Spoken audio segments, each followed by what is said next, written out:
a so-called peace mission to the war-torn country of Ukraine, Múlt vitáit megpróbáljuk magunk mögött hagyni. and to Russia. De a dialógus és a párbeszéd helyreállítása tekintetében az első fontos lépést ma sikerült megtenni, és folytatni fogom ezt a munkát. As well as to China, and finally, a meeting with former US President Donald Trump, who the Hungarian Prime Minister Viktor Orban thinks is going to resolve the Russia-Ukraine conflict. Far-right leader Orban embarked on a whistle-stop diplomatic tour soon after Hungary took over the rotating presidency of the Council of the European Union, or EU. His move has infuriated the EU, which has aligned with the US and its foreign policy, which is to back Ukraine's war effort and sideline rivals Russia and China. Hence, it was not surprising to see senior European leaders distance themselves from Orban's Peace Mission 5.0, which he says is a bid to make Europe great again.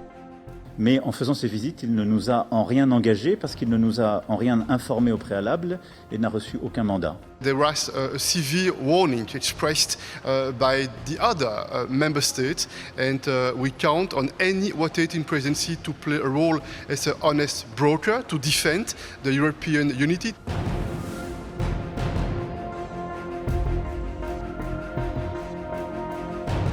This rift between the new EU president and the bloc is only deepening, as reports emerge of European Union foreign affairs ministers planning to boycott a summit organised by Hungary. A report by Politico, citing 3 EU diplomats with direct knowledge of the plan, says that the EU ministers will be snubbing Hungary by organising their own foreign affairs summit in August instead of travelling to Budapest for Prime Minister Orban's event.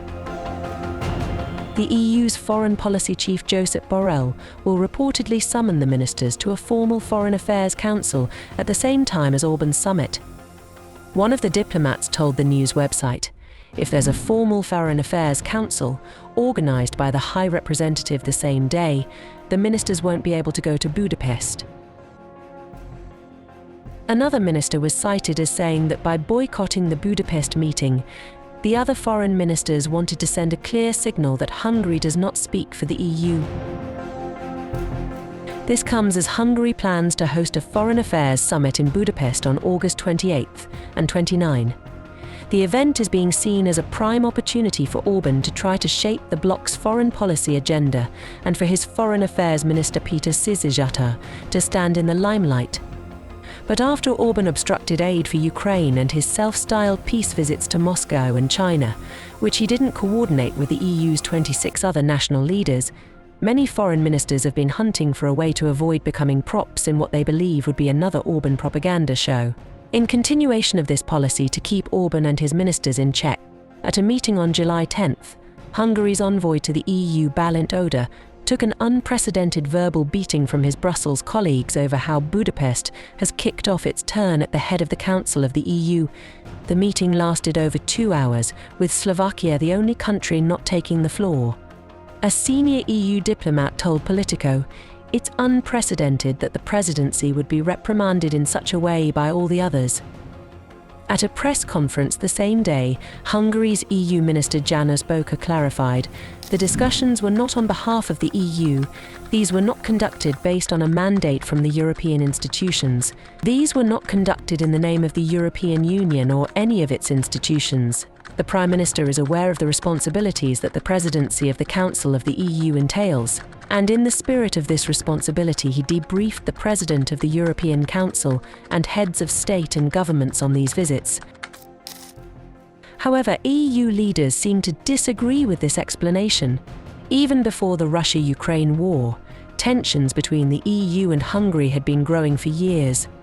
Under Orban, the country has been disrupting the bloc's smooth functioning by blocking the passage of laws or funding to gain concessions in unrelated areas. At the first meeting of Hungary's presidency, hosted in Budapest to discuss industrial policy, only 7 ministers from other countries showed up. No commissioner attended either.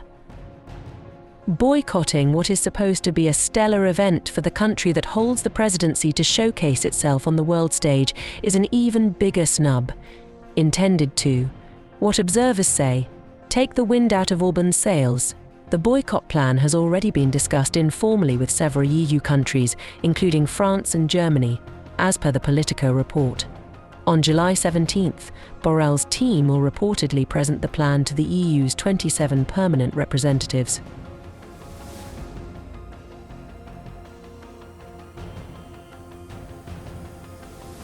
Amid the flurry of headlines surrounding the Hungarian leader's machinations in recent days, the most revealing when it comes to Orban's relationship to power was a June 30th announcement in Vienna that he was forming the Patriots for Europe. Politikai változás Európában megkezdődött.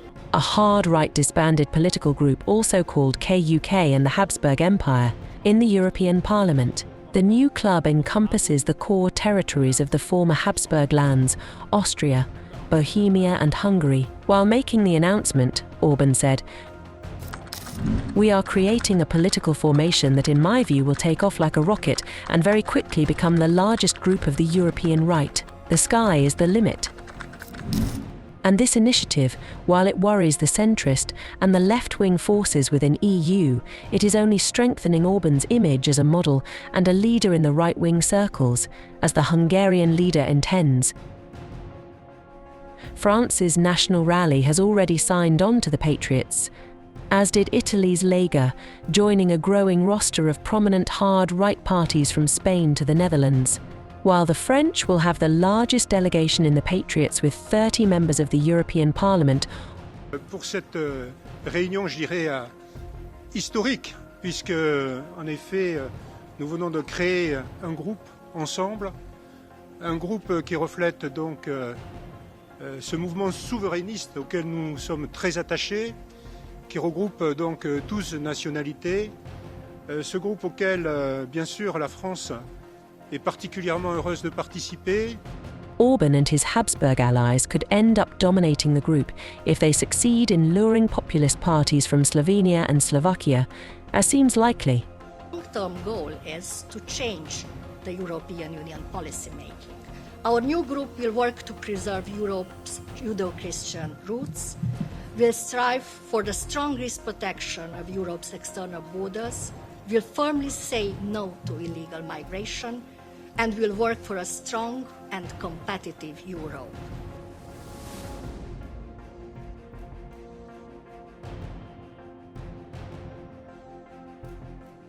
Amid escalating tensions, European capitals are struggling to go beyond public condemnations of Hungary's what they call rogue presidency. An EU official cited in a Politico report said that changing the presidency's order or shortening Hungary's 6-month turn at the helm of the EU might have been options at one point, but are now legally fraught as the presidency is underway. Former Luxembourg Foreign Minister Gina Selborn told the news outlet that the Court of Justice of the EU would rule against such moves, while other countries would fear creating a precedent. Meanwhile, observers haven't ruled out even firmer pushback from Brussels if Orban crosses more of the bloc's red lines.